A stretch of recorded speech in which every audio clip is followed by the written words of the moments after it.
Well, right on. I'm going to hand this over to JJ. Most of y'all probably know JJ and Bobby, but every time I'm around this guy, he's just dropping bombs left and right that are just like, oh, that's so brilliant. Never thought about that. He just has a massive wealth of knowledge. And we had a coffee on Tuesday, I think it was, Coffee and Conversations. We do that once a month over at Expectation. You are welcome to come and hang out. And it's time to just grab some coffee, breakfast, and chat about what's going on in the business and brainstorm. But JJ was, dropping knowledge left and right. And I was like, dude, you need to come on Thursday and talk about this. And of course, he's very flexible with his time, even though he's crazy busy, selling 1.7 million here and there. But thank you for joining us today, JJ, and making time for us. Yeah, I got my business partner, Bobby, on here too. And then I got Vincente here, which is the coolest dog at EXP. Sorry, Cedric. Look at this dude. That's some big D energy, brah. Look at this guy. Look at that. Shutting down the gram as we speak. All right. So Bob and I have been in real estate. I got in 2004. Bob got in 2005. We joined up in 2007, right before the crap hit the fan. Bob, are you on here, dude? Let me make sure this dude's on here. I don't know if he is. He was earlier. Yeah, he's on here. Okay. Well, anyways, so I have to tell this story because, two things. Me and Bob were talking earlier. We don't think it's going to be as bad. And the last time it was our fault. And what I mean by our fault, I mean the residential. Well, actually, the whole real estate community. We're the ones that caused the crash last time. In 2004, 5, and 6, man, if you could fog up a mirror, I could have gotten you a house. I mean, you as long as you. I remember I was putting people with 480 credit scores and into houses, and it was crazy with like 7% or 9% interest. So the last time was our fault. There's Bob. This time is not our fault. I think it's just inflation and some other macro and microeconomic problems. But that being said, I don't think it's gonna be as bad as 2008. But 2008 was really bad. I remember at one point I was in the ALC which is the leadership council for Keller Williams, and me and Bob we had our office on the second floor, and there was people weeping. Bob, you remember that? Like there was like old ladies crying and stuff like that in the office. Very gloomy. It was gloomy. Like we were getting rid of a lot of staff, and it was kind of a crazy time. The one thing that I want to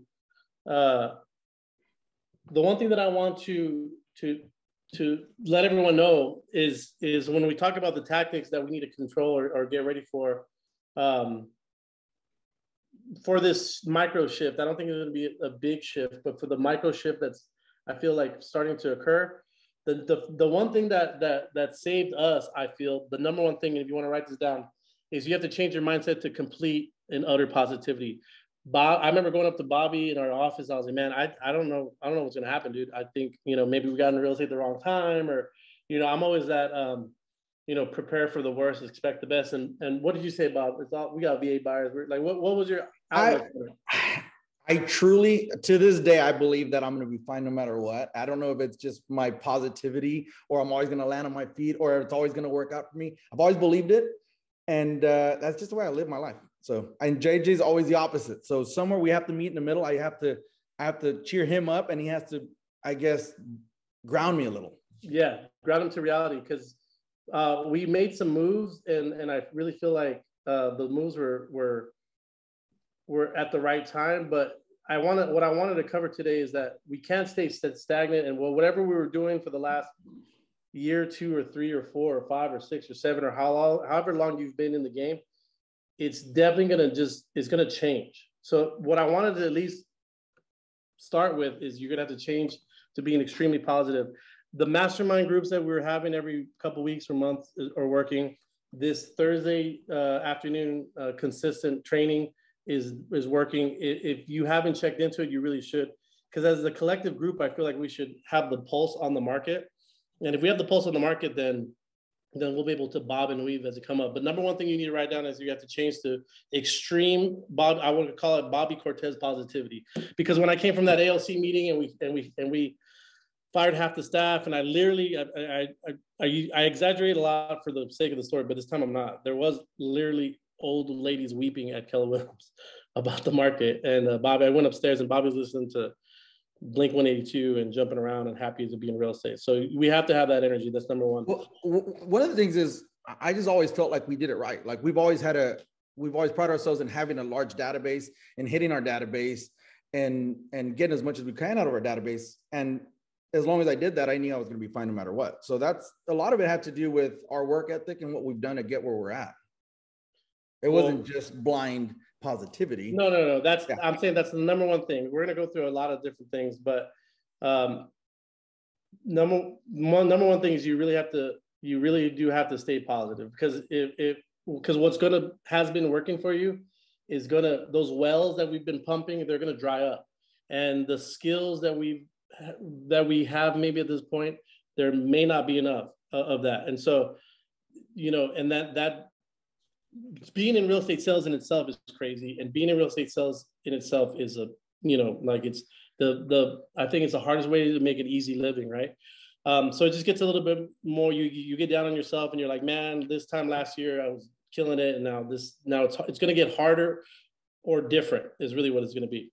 But so that's the first tactic, is to stay positive. The second tactic is do more with less. Okay, so if you have, well, I'm glad, and I feel like we joined EXP at a perfect time, because Bob and I, what'd you say, Bob? 2.5 years ago, we had an office that cost us $1,700 a month, which we used to call our trophy room, because that's all we would just display trophies. It was for awards and lawn signs. That's what it was for. Yeah, it was pretty much the most expensive air-conditioned glass corner office for storage, right? We had about 8 agents. We had an inside sales agent. We had an executive administrator. We had a virtual assistant. We had a marketer. We had a very inflated business model, which our old company kind of preached. We actually left before 2020 we became virtual before 2020 because Bobby decided to move to New Braunfels like a crazy person. And then also we got rid of all of our people. And so we just ended up, all of our awards are in one of my Airbnbs in the attic. I go visit him every once in a while. It still doesn't do anything for me. So you have to do more with less. So I want everyone this is what I want everyone to do, and I'm being serious. And Bob and I are gonna do this too. I want you to take out your business credit card. I want you to cut it in half. Cut it straight in half. And I don't want you to pay anyone. Take everything off of automatic payment and then make them call you. And then when they call you and say, hey, Mr. Ruiz, you haven't paid for blah, blah, blah, blah, blah. Say, what do you do? What are you again? What do you do? What do you do for my business? You have to make your money way more accountable in any kind of shift. My business coach has made us do this a couple of times because you get lost with expenses. Like this industry nickels and dimes you, right? Like it's like, you know how much lawn signs cost, but then you realize you're paying for like remember Mojo Dialer, Bob? I mean, we paid for that for like 4 years, and yeah, I don't know, like it's just one of those things. We did that. It was a couple of months where people were calling us, and I'd be like, hey, so and so hadn't gotten paid. What is this? And we're like, oh, we don't even use that anymore. So we cancel it. So we just found so many things that we're paying for that we weren't using anymore. And they'll try to say, hey, let us hook you up with 6 months free. Say, no, if I don't know who you are, then I don't need you, right? So I would say number 2 is cut that credit card in half right now. Might as well cut it in half. You should do this every couple of years anyways, especially if it's an LLC credit card, because it's tied to the LLC, not to you. That's the second thing that I would say you should just start to prepare for, is to do more with less. And the third thing is to shift your activities. I know a lot of people. I'm looking through the people that are on this call right now. I know a ton of y'all. I know your businesses for the most part pretty well. Some of them extremely well. You have to get more committed to your skill and craft. Bob and I were talking right now. Tony or Alan, do you know the number of how many real estate agents there are in our MLS? Is it 13,000?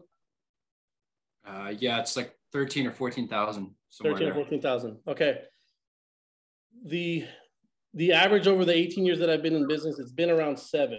So it's about half of that. Okay.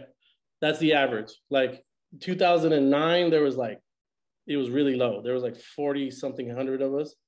And then, but it averaged out, we were always around 6,000 to 7,000 agents. So that means there's twice as many agents as there has been in the history of San Antonio. Well, at least for the last 20 years since I've been a real estate agent. So if you look at it that way, you can look at it 2 ways,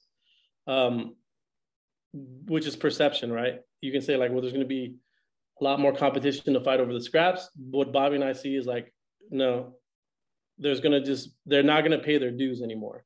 Because I feel like for the last 3 years, a lot of people have been failing forward. You know, we have a running joke when you know that every personal trainer gets their license, you know, just to have it, just because everyone's getting lucky, failing forward, doing a transaction or two, which kind of makes sense to have your license since you do a transaction or two, and you know your dues don't matter that much. Those people are going to go away because there's going to be less transactions, and the people that have a bigger database or focus more of their attention on lead generation are going to get the bigger piece of the pie. Bobby and I weren't real players before 2008, and after 2008 we became players. In fact, that's when me and Bobby actually started to like make our name for ourselves in the industry.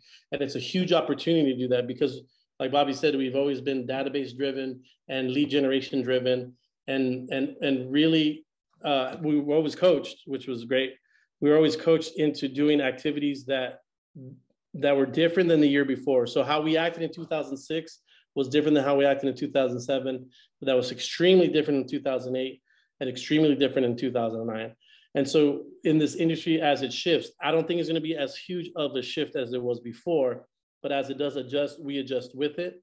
And I feel like Bobby and I were talking, it's going to get back to normal sooner than later. It's going to be a slow process, but it's going to get back to normal, which is like, so I don't think it's a bad thing though, by the way. It's not a bad thing. It's not a bad thing as long as you're prepared. What I want you to do right now is you can just listen to my voice, go to Sabor and open up your Sabor. And what I want you to do on a daily basis is just log in. I'm doing it right now.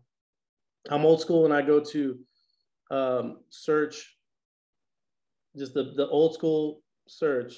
And I do this every morning. I tell Bob, I get up, I have coffee, and while I'm waiting for the coffee, I do this. And I actually just go and I go to my MLS and I just press, and I have it active, new, back of the market, expire or extended and price change. So what's on the market right now? And I just hit count. And right now, oh, I don't know if you can see that. Yeah, there's 3,794 houses. Do you guys see that? I do that every day. It's just a habit. It's like putting sugar in my coffee, and I look at that. Why I do that is because I hang out with a lot of stockbrokers, and they do that every day. They look at their market and their supply and their demand every day. Us as real estate agents, we really don't. And we start to hang out with clients, and they're like, how's the market? We're like, crazy. That's it. We don't like, it's wild. Why is it wild? It's just wild, dude. What I say is like, this is what we can control. We can't control the demand, but we definitely can control our knowledge of the supply. And so I do that every single day. And I do it for a reason, because I almost feel like it's like listening, it's like feeling a pulse of a market. And there's one point about 15 months ago, maybe 13 months ago, and it got down under 2,000. There was 1,981 houses for sale. It was wild, because in 2009, it was easily teetering around 13,000. And I heard close to 17,000. And then I've heard 17,000, and maybe I got too busy there for a while, but someone told me in the late 2009, it went, well, actually, I remember it jumped from 15,000, and then HUD took over a lot of properties, and it went back down to 13,000. But someone told me that it actually hit 17,000. I don't remember that, but I'm not saying that that didn't happen. But at least I know how to gauge. Like, if you want to talk intelligently to a client and say like, oh, there's, you know, the market's like, if a buyer says, oh, the interest rates are up, the market's on my side, say, nah, the market was on your side in 2009 when there was 13,000 houses on the market. Right now, there's less than 4. Do you see how that makes sense?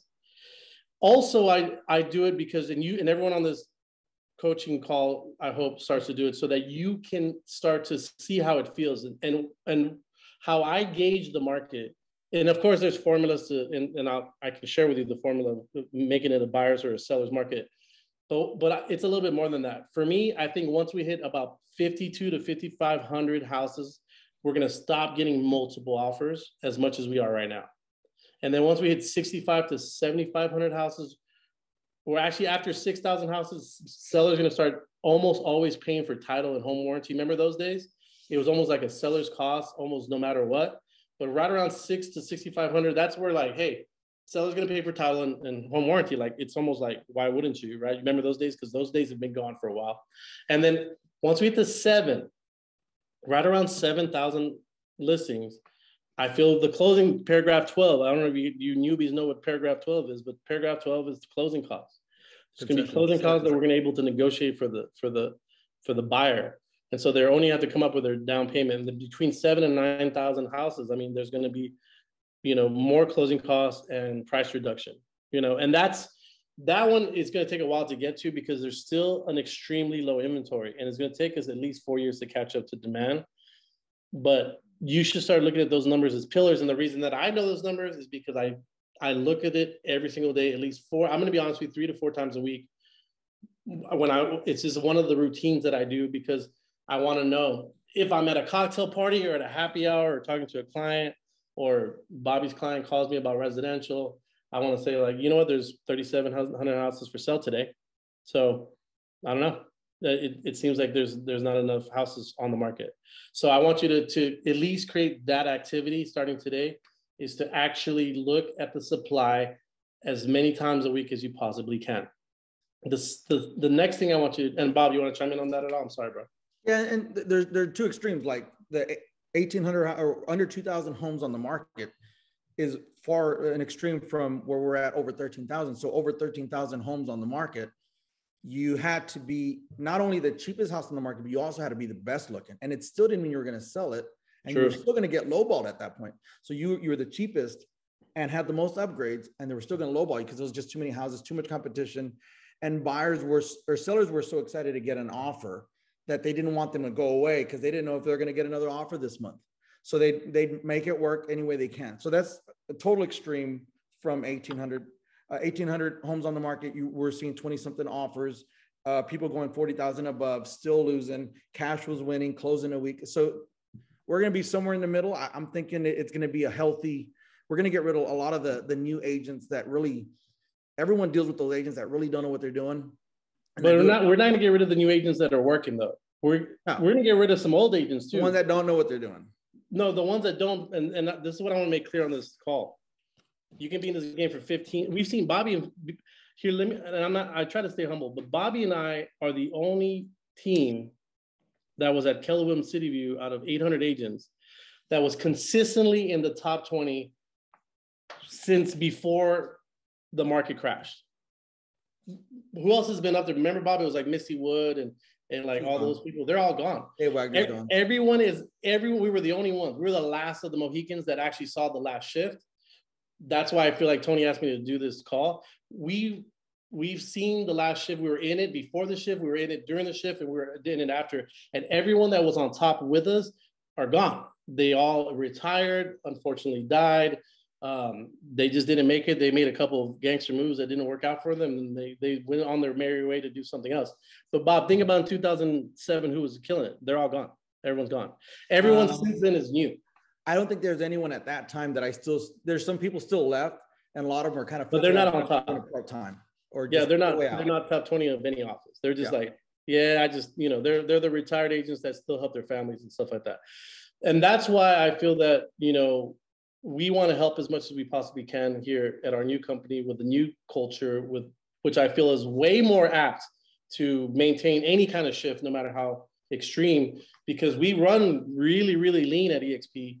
And I want to get to the opportunity towards the end of this training of when there is a a mass exodus or even a small or large or medium-sized change of a market, the recruiting opportunities become incredible. Because when someone that's doing 2 to 4 million, 4 to 6 million, all right, if someone's doing 6 to 8 million right now, and then all of a sudden it shrinks up to 3, they're going to be like, wait, what the heck happened there? And they're going to look for lifeboats. And, you know, we got to be the one. If you're looking to grow your organization, this is the time to do it. Because I joke with Alan and Tony, like, I've been coaching in real estate for a very long time, and I feel like no one's really needed me for a while. You guys are just accidentally doing business, and good for you. But it's gonna be pretty soon where you're gonna need us. And when you need an organization that is organized, that is there for their agents, and that has good culture, that's based on training and, you know, actual, you know, leaning into activities that help like grow your business and your organization and your success and wealth, then the little you know, the little 123 .com realties that charge $50 per transaction or whatever the hell they do, I don't know what they do. They're already going bankrupt, by the way. Rex has gone bankrupt recently. If you want to look that up, Rex Real Estate is gone, which is a canary in the coal mine, because they're based off of volume.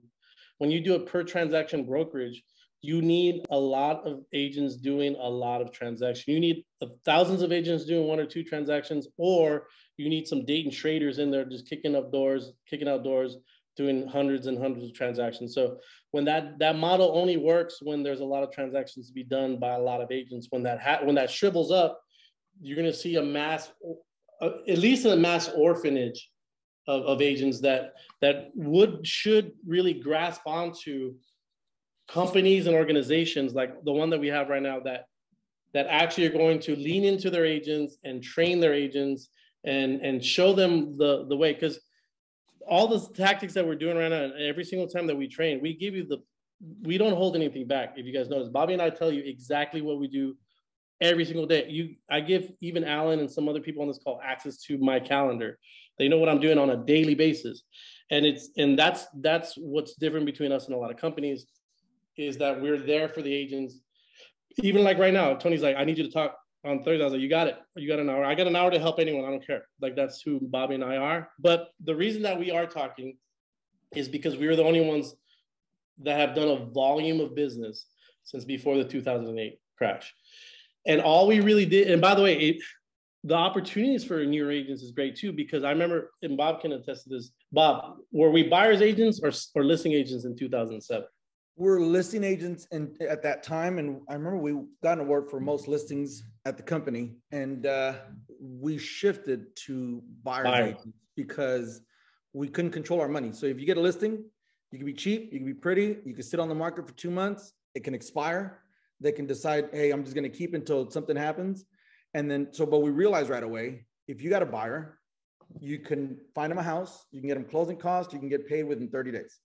So we got away from listings at that time. We went to buyers because that's the only thing that you can really control your money. And controlling your money is, because right now, or in the last couple of years. Yeah, right now you get a listing, it's gone. And you can get paid in 2 weeks to 4 weeks. It's yeah, automatic. Like if an agent says like, hey, I got this listing, it's sold in a day. I'm like, yeah, my coffee maker worked too. Yeah, like, you know, there's the impressive part is getting the listing.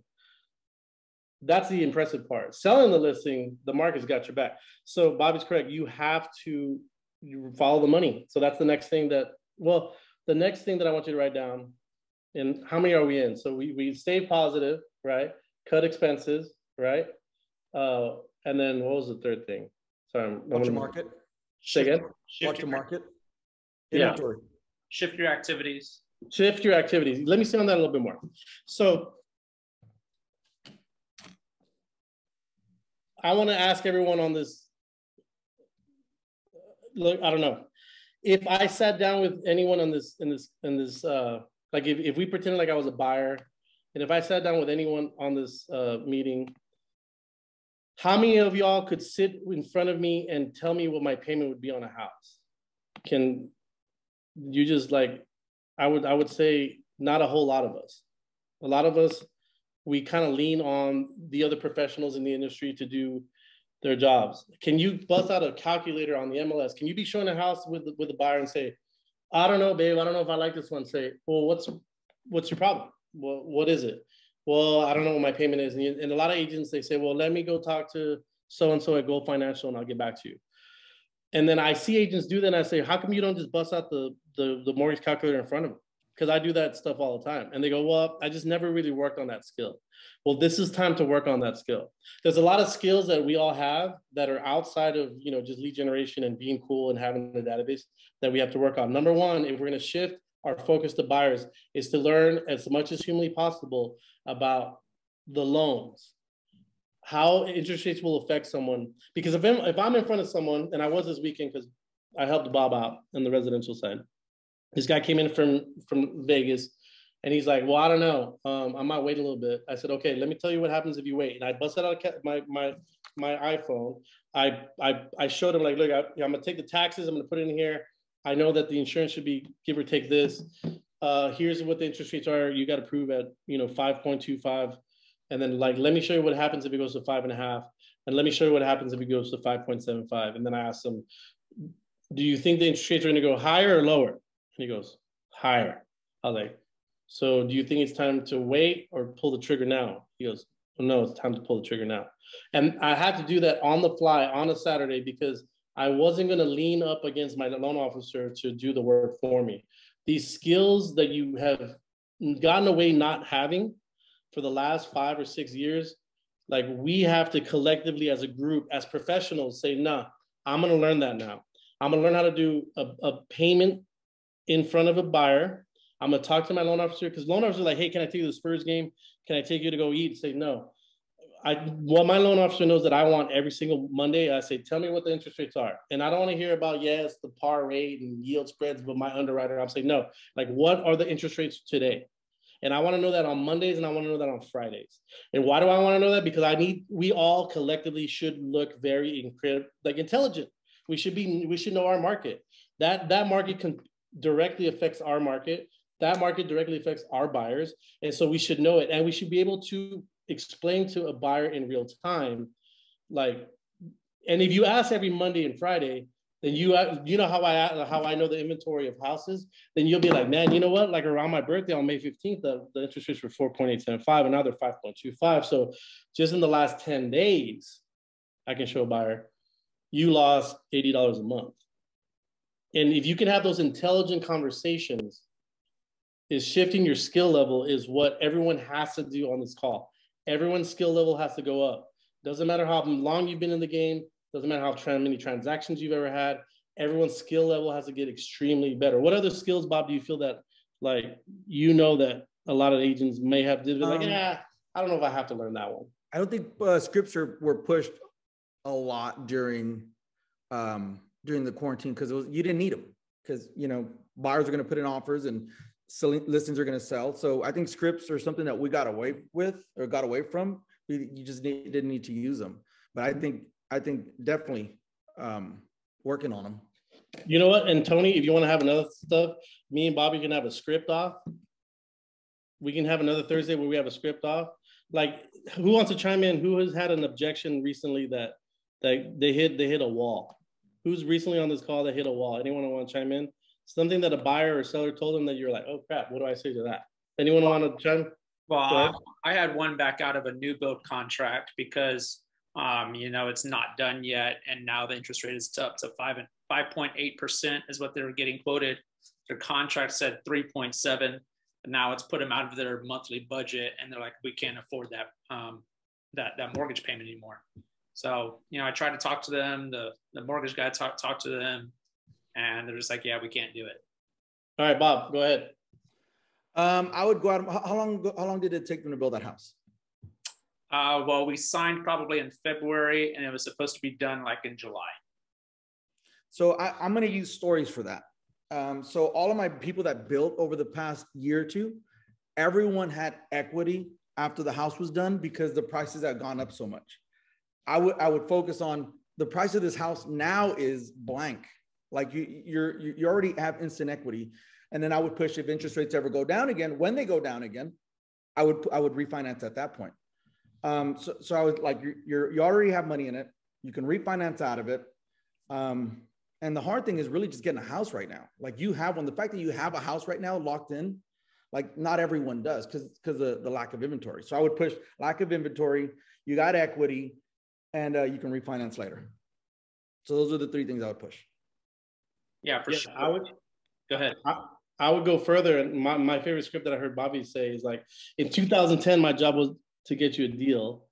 In 2022, my job is to get you a house. Yeah. In 2032, you're going to either love me or hate me. But you're probably going to love me if I got you a house in 2022. And that's the job. But see, me and Bobby, till this day, we've been in the game for almost 2 decades. We have script offs. I'll say, dude, this dude just told me this. And I said this, and Bobby was like, I would have done this. Or he would have said, hey, this guy kind of punked me. And I was like, how? Because it's interesting to me, right? Because Bobby's, in my opinion, Bobby's the best script master. He's like Yoda. But like, so when I hear Yoda got smacked, I'm like, what? Like, I want to hear this. And everyone has a different style. You're not going to sound like Bobby. You're not going to sound like me.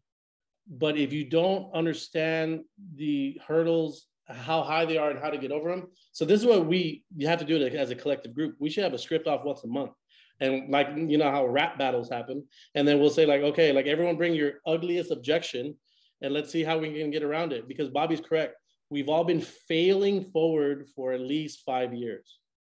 And that ain't going to work anymore, kids. We got to get really tight on our scripts and dialogues. We got to show and prove. Do you guys know what that means? You got to show and prove. You got to go show clients why you said. One of my best friends, Ricky, my friend Ricky, he's like, man, I want a new house. And I was like, no, you don't. And he goes, why? I was like, because you're going to live in the middle of nowhere, dude. Like, you might as well move back to the valley, homie. I'm never going to visit you, live in the Valley Alamo Ranch. And he's like, yeah, whatever. I'm like, no, I'm being serious. So Bobby's like, what are you doing this weekend? I was like, I'm putting Ricky in the car and I'm going to show him new homes for 4 days. Just to prove, I'm going to show to prove my point, right? You have to show and prove. You have to have really tight scripts and dialogues. And this is the shift of look, everyone's calendar should be this. Write this down. Everyone's calendar should be this. You get up and you should be physical and eat well and then kiss and tell your family you love them. And then after that, you should have 2 hours of lead generation of any sort, hopefully to your database. And then after that, you have paperwork. Hopefully you have a database to call in. If you don't, it's lead generating to build a database so that you have a database to call, but it's always building a database. Always building a database and contacting them. And then in the afternoon, you write this down. If I don't have any appointments, then my job is to either earn, which is go show properties, right? But if you have no shop properties to show, you have no listing appointments. If you don't earn, then your job is to learn. So if you look at your calendar and it's like right now after this meeting, it's 3 o'clock and you're like, man, I got nothing else. Most of y'all are gonna go to cover 3 and go to happy hour. I know I can see it in your eyes right now, your little yellow cirrhosis of the liver eyes. But I see you. But that's not what our job is. Unless you're gonna go to cover 3 to go meet people, then something else. You have a networking event. But in the afternoon, you're either gonna learn or earn. So if you say like, well, my calendar's done after 3, then just get into a wormhole on YouTube and figure out how to look up someone's mortgage payment in front of them, or figure out how interest rates and the bond market kind of almost coexist together, so you can sound intelligent to your clients, or get really awesome at CMAs. Bobby's incredible at CMAs, and he does them in front of people. Tell them about your CMA process, Bob. I don't show up with numbers because I don't know the house. I don't know the upgrades. I don't know the condition. I like to do it in front of them, and they don't fight me with it. We come up with a number together. So if I do a CMA in front of someone and we play the game as like, where does our house fall in these last 10 that have sold? Then they're not going to give me I want to get this much, because they saw that what it takes to get that much and they're not there. So you don't have a pool? Cool. We're not getting that much as the one with the pool. You don't have wood floors and granite? Well, guess what? You're not going to get as much as the wood. Now, in the past 2 years, you could have, because yeah. Like, you have a front door? Let's go. Yeah. But in a normal, in a healthy, balanced market, having a correct list price means tons. Like it means you're going to have actual showings. Because if you overprice something, there was a figure 10 years ago that if you overpriced your house by 10%, you were only going to get 40% of the people to look at it that were going to look at it. So it meant a lot to list it correctly. And it over the past 2 years, it didn't. You could have overpriced it. It was still going to sell. But in a normal market, you got to be price correct. Yeah. Yeah. And so again, shift your attention to what you don't know, which is a lot of stuff. Anything else, Bob? Any kind of skills that you know that they would really need to like work on in order to battle a normal or even an upside down market? CMA is a skill. That, I mean, knowing how to do a proper one is a skill. Absolutely. Okay. Yeah. Building a database is a skill. Like to me, that's how anyone, if somebody tells me I want to get in real estate, the first thing I ask them, how big is your database? It's like, cool. Can you build a database if you don't have one? Like to me, everything is database. So that's kind of our go-to. So building a database, scripts, learning how to do CMAs. These are things that we can all work on. Cool. Yeah, Bob, I got on late, but have you guys already talked about writing offers that are aggressive, that can be accepted with waivers? And well, we're talking more. Yeah, we're talking more today about if it starts to. I think I coach a bunch of agents. I mastermind with agents that do over 300 transactions, and then I have a coach too. So we're just seeing this lull come in, and we don't think it's going to be the torpedo down that we saw last time, but it's going to be more manageable. But we're trying to point out the stuff that we've all been neglecting in the last 5 or 6 years. But yes, preparing offers is incredibly important, and having conversations with agents is incredibly important, no matter what. And also some of these knowing signs. So like I hate to just sound like pushing gloom and we're going into a dark place, but everyone has seen these signs coming. Like one of them was the amount of inventory has gone up. Everyone has seen it. Everyone, like, I don't know if you've seen, but you're seeing price changes on the market. And yeah, I haven't seen PCH in a while. Yeah. So now we're seeing price changes on the market. Another thing that we're seeing is I got agents texting me for feedback. Yeah, it was weird. I'm like, leave me alone. Yeah. Last year they didn't care because don't buy my house. I got 20 other people that want my house. So these are all things that you're seeing that are indicators, letting you know where the market's kind of going. People are having to work to sell a listing now. But yeah, in a crazy market like we've been in and being aggressive, like, yeah, we've had to, as a buyer's agent, you have to talk your people into, hey, not only are you doing your down payment, but guess what? You're going to pay for title. You're probably going to pay for your own home warranty if you want one. And JJ was right. Call the agent. How many offers do you have? Sometimes you can get some good information out of agents, and they can tell you, like, and I ask questions because sometimes they're not going to tell you what offers are, but I ask, how crazy are they? I mean, do I got to be 20,000? They're like, oh, no, nothing crazy. But, you just get little indicators of how crazy the offer has to be and how aggressive you have to be, and then follow up. And I always follow up with, hey, if we need to go up even more, you tell me, because we need to get this house. So, I mean, I've won houses and being ultra aggressive as a buyer's agent, kind of like Shane was saying, but it's a lot of follow up. It's a lot of texting agents. It's like, hey, do I have to come up?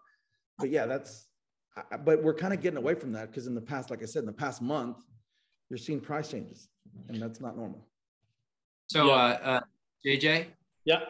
A couple of things you're talking about, skills that, we could talk about building or that would be important. Bobby brought up a good point is, making that call and having the conversation with the listing agent. I've noticed that more and more buyer's agents are not calling and looking for, indicators of what they might already have on the table. People not knowing how, because Bobby, that's like natural for you at this point, but like knowing what types of questions to ask. And that's always worked well for me to kind of gauge what the situation is like to try to win that. And then the other one is because we are seeing a little bit more days on market, depending on the area and price range, which I just recently experienced, and having that conversation with the seller who's expecting multiple offers in 2 to 3 days. What's the conversation now, and building that skill of, okay. Well, I'm going to get to that. is a market. I'm gonna get to that because we're gonna get there. The next thing you guys want to write down is you're gonna find the motivated. Okay, so find the motivated is gonna be what stands any agent out against the competition in this market. So we've been trying to find listings, and that's great. Those buyers that we were like, hey, do you have anything? Look at all the buyers that we've emailed for the last 18 months and call them and say, hey, do you guys get a house? Because the market may have shifted your way. Some motivated people like Bobby's been, and I have a database obviously of people that we've sold. We don't care as much about interest rates for our buyers, because like if we have a buyer that we sold a house to in 2007, let's say, right, the last 5 years they've made 30 to 40% of what we sold it to them for.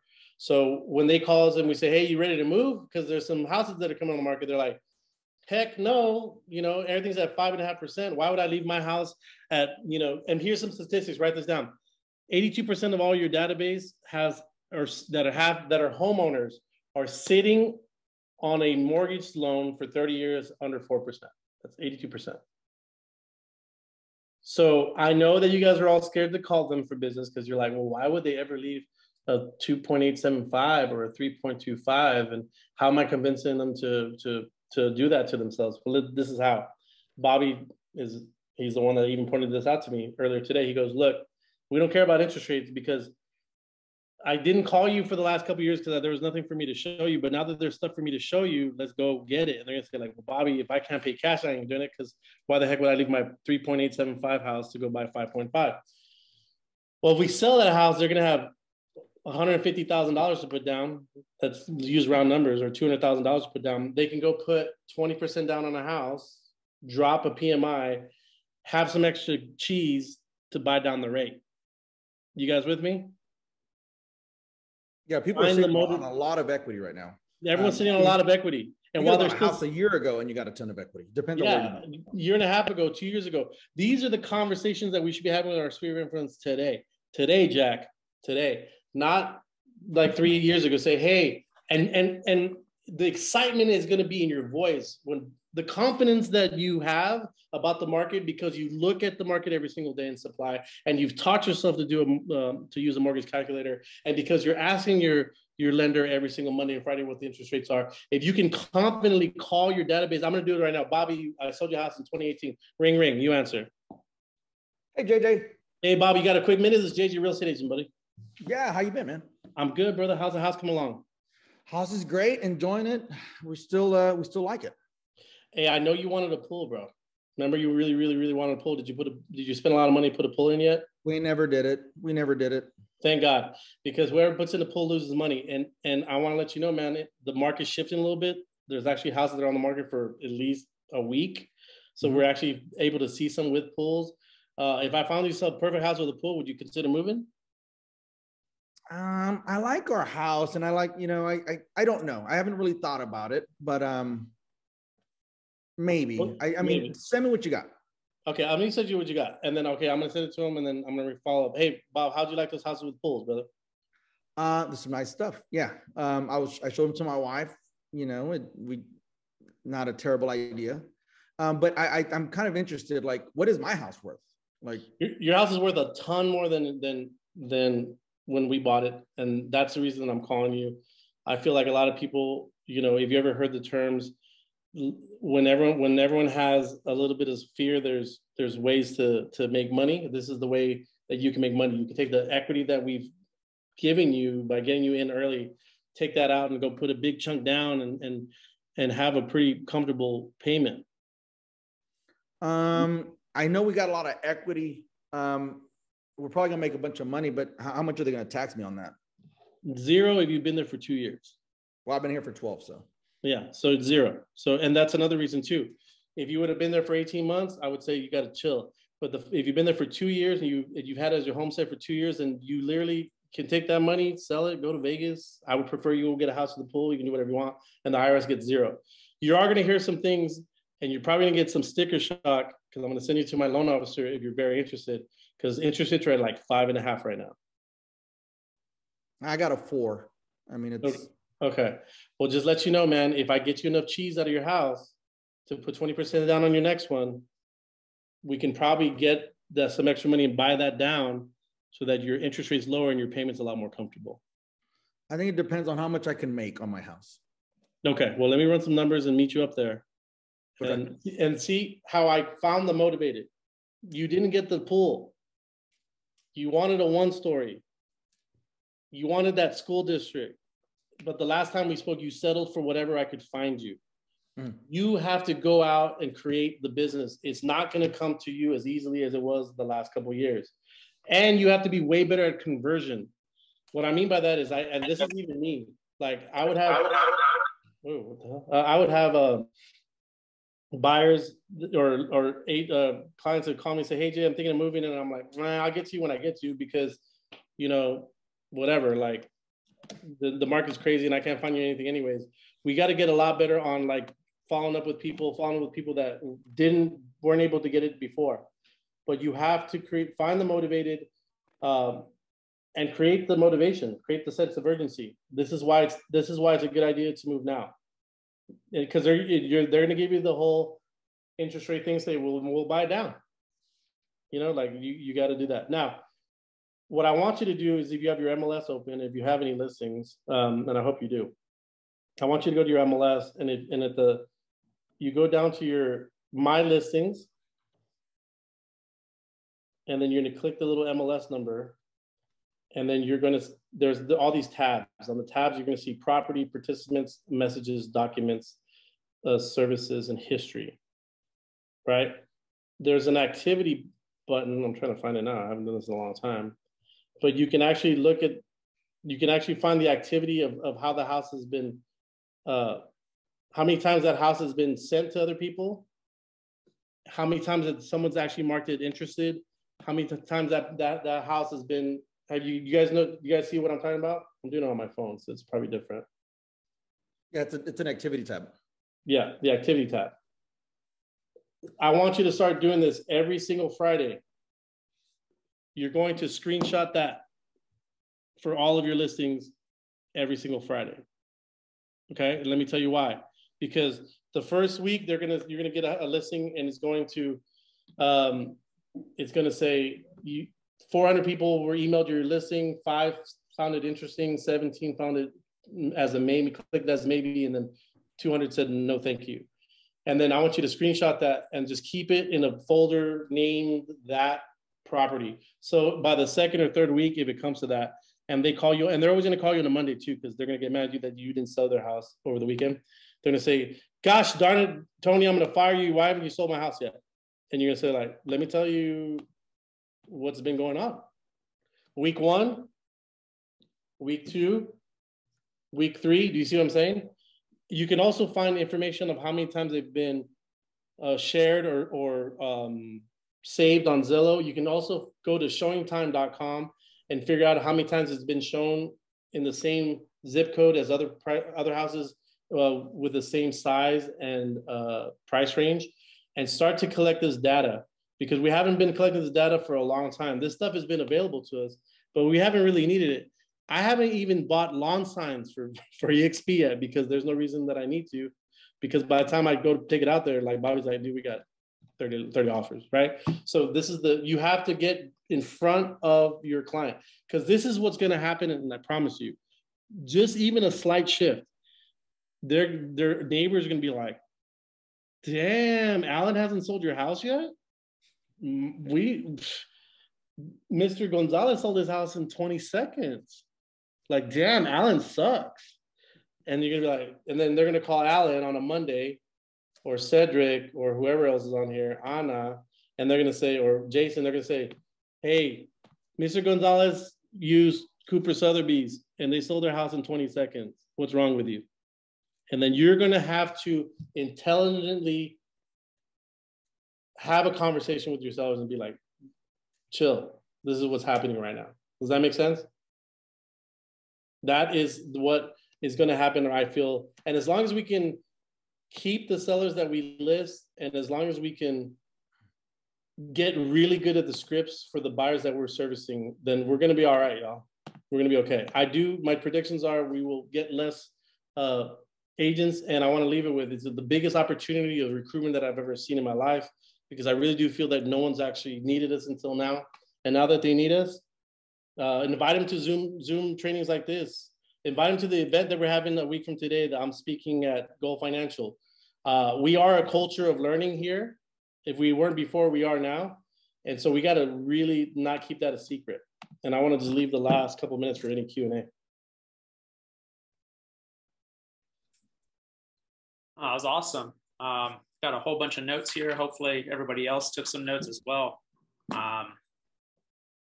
I'm glad to know that, yeah, you're right. You know, a lot of this stuff kind of reminds me when I started back in 09. You know, 09 was a little bit different than it is. Sorry, not 09, 2019.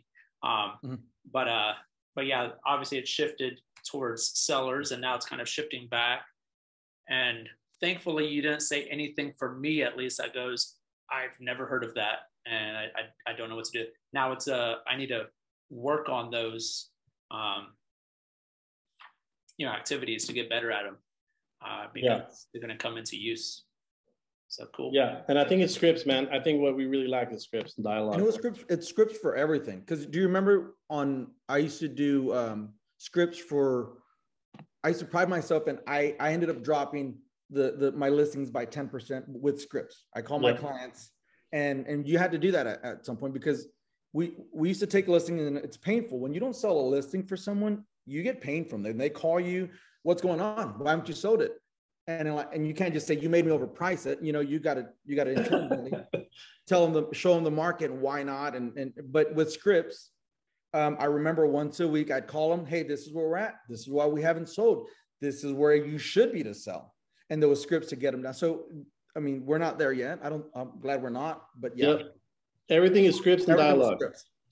Getting better at scripts and dialogue. If you Bobby's Yoda, newbies or infants, you just got to keep on leveling up. Hey, Bobby, where do you get these scripts? Do you have these scripts that maybe you would be willing to share? So this is what we would do for scripts. We would dial every day. And when I would get stuck, I'd write it down. And then the next morning, me and JG would get on the phone like, okay, this is where we got stuck. And we would try something. And then maybe that didn't work. Let's try it this way. But we would come up with something together that would work. And it would always be a brainstorm within ourselves. But it was always getting stuck with something. And I think at this point, we've experienced a lot. So when you tell me something like, hey, this is what I've used in the past. But a lot of it is finding that objection that you couldn't overcome and brainstorming with somebody to get over it. Cool. Like it. Any other questions from anyone? Yeah, I have a question. So you went a little fast for me when you were talking about like the status part. So you said you look at price change, active option. What were those exact ones? Everything that's available. So yeah, so everything that's for sale. So there's extended, there's active, there's new. Back on the market. Back on the market pricing. So pretty much if it's for sale and it's available for you to go look at it, those are the numbers that we look at. How many houses are available for my clients to see on the market? Okay. Yeah, look at that every single day, Arturo, every single day. And if you want to be real gangster, then you unclick that and you look at active option and pending for backup. And then you can see how much everything is, what's under contract. And then you're going to know even more than an 18-year-old veteran like myself. Then Arturo will be the #1 educated agent in San Antonio, because a lot of agents don't do what I'm saying. And if you go further than me and say like, okay, active, new, back of the market, extended, and whatever, there's these many. And if Arturo says, you know what, I'm so gangster, I'm also going to know how much is pending and active option, then you will know more than me. You will have a more intelligent conversation with your database than I will. So I would even do that. For some reason, every single time I look at view results, it just says like 1 to 500. I feel like I'm doing something wrong. Yeah, you might be. Let me see. No, you don't do view results. You do count. You just hit count. Okay. Oh, okay. Got it now. You just need that number. My bad. You hit count every single day, bro. Okay. Every single day. Hey, JJ, on Tuesday, you mentioned those numbers of like, hey, if we have this many showings, it's on me. If we have this many showings, it's on you. We're not there yet. But this is a very but we might be there because if you're a newer agent and you allowed, and that is the word, allowed your seller to manipulate you to overprice the property, right? And Bobby, it's 12 showing. All right. So that was our number back in the day. So every 12 showings, by 12 showings, you should have an offer. And if you don't, no. If I don't get you 12 showings, that's my fault. If I get you 12 showings and we were not on a contract, your fault. It's also my fault that I let you overprice me too. Correct. Like that's my weakness. If I don't say your fault. I say, hey, I need to get you 11 showings. That's on me. But once I get you 12 showings, that's on you. And what that and they're gonna be, well, what do you mean? Well, it'd be like once you hit, I didn't like your house. Yeah. Then you had a dozen families say no. That means that it's either it's overpriced, or man, we got to clean it up, or we got to paint that wall, or I would use the script of, it's my job to invite people to your party. Now, if they didn't like your party when they got there, that's not my fault. That is correct. That's marketing versus pricing. See, I didn't even heard that script before. That one. See, that's top shelf, dude. Yeah, I like it. That one. Anything about the market, scripts, dialogue? Any other questions from anyone? I'll ask another question. So, did you say what's going on today about the gold something? Oh, a week from today, Gold Financial, 11:30 to 1:30. Alan, if you want to give everyone that information, I'm gonna have a pretty cool training. You guys should try to come out if you don't have anything to do. I've been working on it for a long time, and it's gonna be unleashed a week from today. Okay. Everybody, it's next Thursday. There's a post in that Facebook group. Yeah. It's in person, old school. Yeah, no avatars allowed. Nope. You got to wear pants now. No. Well, not yet. All right. Any other questions, y'all? Anything about the market, scripts, dialogues? Anything like that? I have a question. Yes, sir. So I'm about to. my name's Clay, by the way. Alan invited me. Hey, Clay. Hey, I'm about to take my licensing exam and get my license, hopefully. Any advice for a new agent? This is, yes. Number one advice is join EXP. Number two advice. I already I'm going to do that because I understand the EXP model. Great. Number two is to go under Alan. I'm just kidding. All right. Number three is no, really, Clay, how long have you lived in San Antonio? Well, I was telling everybody earlier. So I just moved back to San Antonio last year. I grew up out of Medina Lake, went to high school in Bandera. I joined the Navy and then moved away and have been back since. But I just came back after I retired after 22 years. So I'm pretty familiar with the area. But you've been out of San Antonio for 2 decades? Yeah, but I've been coming back for training, and I lived here once while I was stationed. So I understand San Antonio. Sure. Then my suggestion is this: get an Excel spreadsheet and reconnect with everyone in Medina and Bandera and find their name, numbers, emails, and addresses. Because how Bobby said in the beginning, it's a contact sport. It's not what you know, it's who you know, and how many people you know is even more important than that. So I'm glad you know the city and you're not just like, they didn't parachute you in. And by the way, thank you for your service. But what I would do is I would reconnect and rekindle all those relationships from high school and college and the military. And that's going to be your niche, man. Medina, Bandera, in the niches are the riches. If you ever wanted to look at the ink block system by Simon Sinek, it's this awesome chapter where he talks about how Walmart took out Kmart. I read it. Okay, well then you're ahead of the game, Clay. You're gonna be that. You're gonna go and Clay's gonna own like gang. Like he's gonna own a database in the Medina area. But you got to connect with him now because you should have a coming out PR party that you're now, with EXP. I would just look at your contacts on Facebook, Instagram, whatever, LinkedIn. I'm probably older, like your Rolodex, brother. You got to bring that Rolodex. That Rolodex is all that matters. Yeah.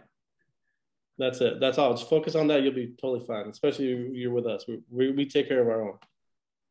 Appreciate it. Thanks for the info. You're welcome.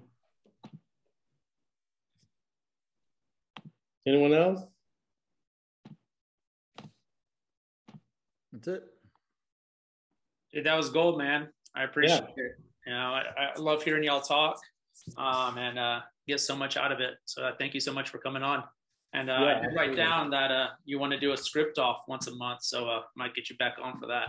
Let's do it once a month. Me versus Bobby, and then I want you. This is what I want everyone to do. Write down when they hit a wall, when the buyer tells them no, when the seller tells them no, or I gotta wait, or you know, my house isn't ready.